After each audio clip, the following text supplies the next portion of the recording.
Yo, what's up guys, welcome back to another video, and this is a reaction to Sam Onella. He's not posted for a good half a year, I think. Let me just see if it wants to load.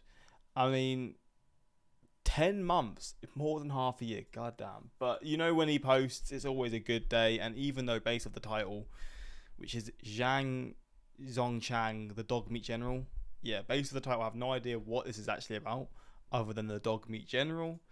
His videos are class, and I just enjoy doing them, to be fair. But if you have, I mean, I assume you all know who he is by now, but if on the off chance you've never watched his videos before, links will be in the description to his channel. But yeah, we're going to check this out, and links are also there for my Patreon if you want to see some movie reactions, TV series reactions, YouTube reactions that I can't post to YouTube because they get blocked and stuff. Links are there to all that, but let's check this out and see some more Sam Onella. It's been a long time, so I'm excited to get back to some of his videos.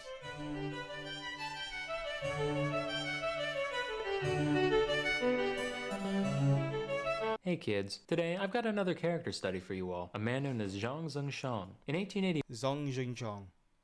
I got that a bit wrong. He was born into poverty in the Shandong region of China. His father was a head shaver, not a barber mind you. If a head shaver is a barber, then a ditch digger is an architect. He also moonlit as an alcoholic. His mom, meanwhile, was a literal practicing witch and exorcist, already a recipe for success. Zhang joined a group of roving bandits at age 20, as one does, right around the Xinhai Revolution, where the Qing dynasty was overthrown and the Republic of China was established. But in 1916, the kidneys of the nation's widely disliked monarchist leader done shat the bed, causing a power vacuum that ultimately led to what is known as the warlord era of the Republic. During this time, different regions of China were constantly shifting hands between a collection of separate military groups, all of whom were ruthless both to each other and to the people they ruled over. And through charisma, favors to the right people, and a keen sense of military pragmatism, our humble highwayman soon came to be one of these warlords. Now, Zhang was quite skilled as a leader of war. After the Russian Civil War, he recruited thousands of fleeing white Russians, not beverages, but Bolshevik butchers, which bolstered his battalions and brought big bonuses to his bloodshed. He also made efficient use of armored trains, which proved to be highly cost-effective at transporting large amounts of troops and supplies. But that's not what you people care about. You want some clownage. Well, rest assured, Zhang was quite the character. Now, we all know the age-old debate between positive and negative reinforcement. On the one hand, if you treat people well, you'll probably get the same treatment back later down the line. But on the other hand, nobody's ever taught a tiger to jump through flaming hoops with just pets and temptations. And if you think that's messed up, that's because, well, yeah, it is. Circuses are fucking evil. But like all great leaders, Zhang knew how to appropriately apply both the carrot and the stick. As an example of the former, he defeated the forces of enemy General Wu Peifu largely by convincing members of his army to defect, with the promise that they could keep their original rank after switching sides, which he fulfilled. But then he was like, yeah, I don't know if my loyal men would be too happy about being outranked by strangers. Wow. So he lied to them, and then they, as soon as he got what he wanted, they got the bad news. Well, only one solution here. All my guys are ranking up. Problem was, so many officers were promoted that Zhang literally ran out of gold and silver to make new insignias. He was like, I gotta think about this. Went out for a smoke, looked down, hey, wait a minute, and had the rest of the emblems made out of the colorful foil found in cigarette packages. It's said that during the promotion ceremony, people would look down and notice their little star already had a rip in it before the event was even over. But hey, there's still a colonel or poobah or whatever now, they can't complain. On another occasion, he proudly announced that he would either win an upcoming battle or return home in his coffin. And though Zhang was many things, he was not a liar. So after he ended up retreating, his men paraded him through the streets in a casket while he waved and sheafed on a cigar. So you're probably wondering why they called him the Dogmeat General. At this point, my head was swimming with lurid fantasies about him eating dog flesh, or wearing dog flesh, or eating dog flesh. Turns out, nah, he was just real into pai gow, of which the act of playing was colloquially referred to as eating dog meat. That's a bit of a letdown. I mean, I don't want people eating dogs, but I was expecting some crazy story about this man who loves dog meat. It's just to do with a game involving dominoes. And also because he ate dogs. He was also... Oh, he did.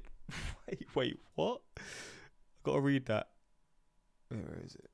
Referred to as eating dog meat. And also because... Oh, he did. Okay. Even though I said it's a bit of a letdown, I also am quite sad about it, you know? Fuck's sake.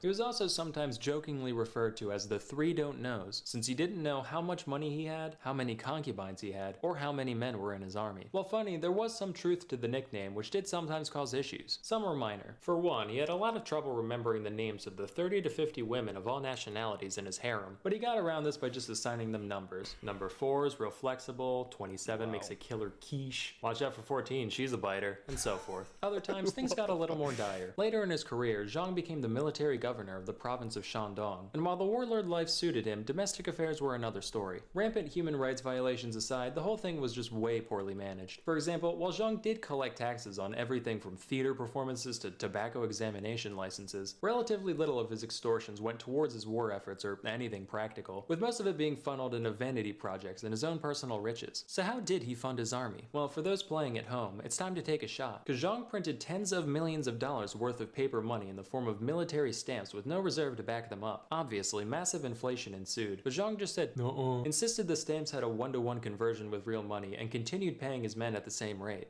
Wow. This guy is a madman. Fortunately for them, the invisible hand of the market is no match for the very visible fist of the soldier, because they just kick old merchant ladies' asses till they accepted the currency at face value. But unfortunately, kicking old ladies' asses can't solve everything. In the summer of 1927, Shandong was hit with a famine caused primarily by drought. At the time, many people prayed to Zhongxian, a folk deity, in an attempt to bring rain to these crusty lands. But Zongchang, he don't get on his knees for nobody. He walked right up to the statue in Xian's temple, starts bitch slapping it, tells it to go fornicate with its sister, and then has his artillery crew fire shells straight into the sky for hours on end to show that god who he's dealing with. Sources differ on when the next rain was, but it did eventually rain, so in the end, Zongchang got the last laugh. Speaking of which, our boy was also a renowned poet. Here's a piece he wrote. Is that a drawing of penis? The little things get me going. It is. What the It's a penis. It's a triangle. And then I can't even see the rest of it. Fair enough. Poet. Here's a piece he wrote about that very event. The sky god is also named Zhang. Why does he make life hard for me? If it doesn't rain in 3 days, I'll demolish your temple. Then I'll have cannons bombard your mom. Truly prophetic. He's got a few other good ones too. Let me just dim the lights real quick. Yeah. This one's called Visiting Mount Tai. From afar, Mount Tai looks blackish, narrow on top and wide at the bottom. If you flipped it upside down, it would be narrow at the bottom and wide on top. I like that one a lot, because it's like he heard about metaphors without realizing they're supposed to have a second meaning. This one's titled Poem About Bastards. You tell me to do this, he tells me to do that. You are all bastards, go fuck your mother. Poignant. But unlike most poets besides E.E. Cummings and Emily Dickinson, Zhang was quite well endowed. He was often referred to as General 86, as when Zhang Jr. stood up straight, he could reportedly reach the length of 86 Mexican silver dollars stacked atop one another. Given a thickness of 2.4 millimeters, this would put him at around 20.6 centimeters or 8.1 inches. That's especially impressive given that he was likely malnourished during puberty due to both poverty and the 1896 famine. You racists. I thought of a few other jokes about this, but I couldn't fit them in the narrative, so I'll just rattle them off. Should have been called the horse meat general. When he got out of the pool, he was General 12. This one just says Dong Hung Dong. You get the point. But all great things must eventually come to an end. After suffering a series of defeats at the hands of his enemies and a subsequent failed rebellion against a quickly reunifying China, Zhang was forced to run away in 1928, bringing his mom with him to Beppu, Japan. His time here was relatively uneventful, except for when he shot a former prince in the back for trying it on with one of his concubines. In court, he said the gun just happened to go off while he was pointing it at the center of the guy's mass. For some reason, they're like, nothing suspicious here. Gave him the choice between 15 days in prison or a $150 fine. He chose the latter. Zhang's story finally came to an end in 1932 when he went back to Shandong not as a conqueror but as a visitor. Unfortunately, it seems it takes people more than 4 years to get over murder because he was unceremoniously assassinated by the nephew of an officer that he had executed. All in all, Zhang left behind quite a strange legacy. Given the litany of horrible crimes that I've seemed to kind of gloss over, he's generally regarded as the stinkiest stain of an already messy portion of the tapestry that is Chinese history. The only remaining question is if one can truly separate the art from the artist. During his rule, Time magazine described him as China's basest warlord. I'll let you decide whether or not they forgot the DE. That's all for today. Till next time, I'm Onella, and I'm hiding in your fridge. What the fuck? This guy was a madman. Zhang. For an absolute psycho. The fact that Sam is still out there and living among normal humans, yeah, you gotta love it. I do respect it. I guess no one actually knows what he looks like then. And he just comes by every so often and just makes a banger video.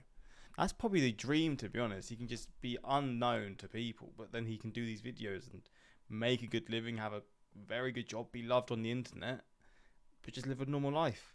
That is probably the dream for a lot of people who do have these sort of aspirations to be on YouTube. Sam is basically a barn cat. He comes and goes on his own schedule, and when he returns, he presents us with a mangled bird corpse. We are delighted. But yeah, hopefully you enjoyed this reaction, and yeah, if you want more Sam Onella, I mean, you can always do it. I've not really reacted to this channel for a good few months, to be honest, but obviously when he posts, I react to them as soon as possible. Also, didn't what's the channel? Lamino, did he make a video recently?